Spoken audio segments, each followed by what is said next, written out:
Удивительная история пса Баджи, который ездит в общественном транспорте Стамбула в Турции на собаку, постоянно появляющуюся в метро, повесили датчик перемещений, и оказалось, что она живет невероятной жизнью.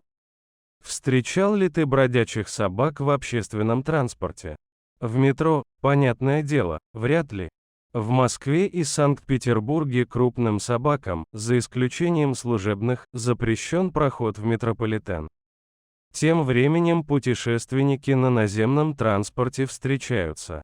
Феномен этот особо не исследовался, так как собаки, которые выбирают такой способ перемещения, как правило, ведут себя очень прилично, и особого беспокойства у пассажиров не вызывают.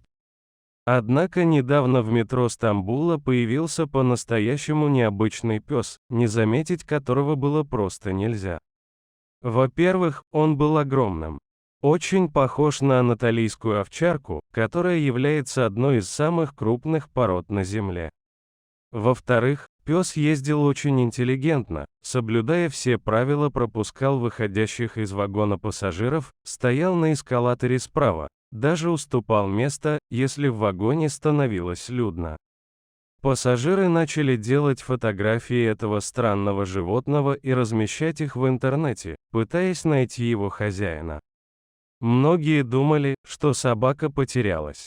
В итоге пса заметили власти Стамбула и установили, что никакого хозяина у него нет.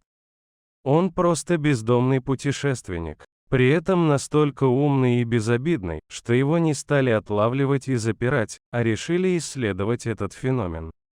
На пса надели ошейник с его новым именем Баджи, так в Турции называют центральные вагоны поезда метро, в которых четвероногий путешественник встречался чаще всего, и поместили ему на ухо чип, который отслеживает местонахождение.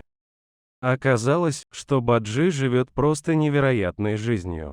Весь день он ездит по всему Стамбулу, пользуясь самыми разными видами транспорта.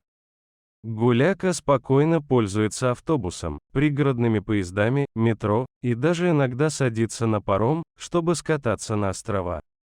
В итоге за день Баджи проезжает около 30 километров.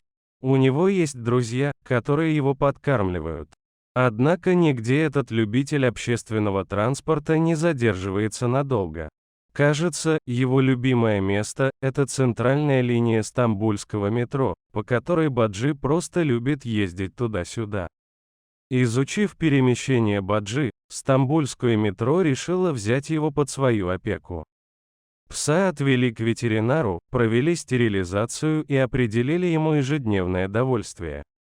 С 2021 года Баджи стал четвероногим талисманом стамбульского общественного транспорта.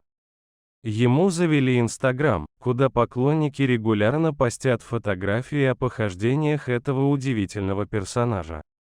Многие хотят усыновить Баджи, однако, кажется, ему больше нравится жить своей удивительной бродяжьей жизнью. Выглядит он абсолютно счастливым.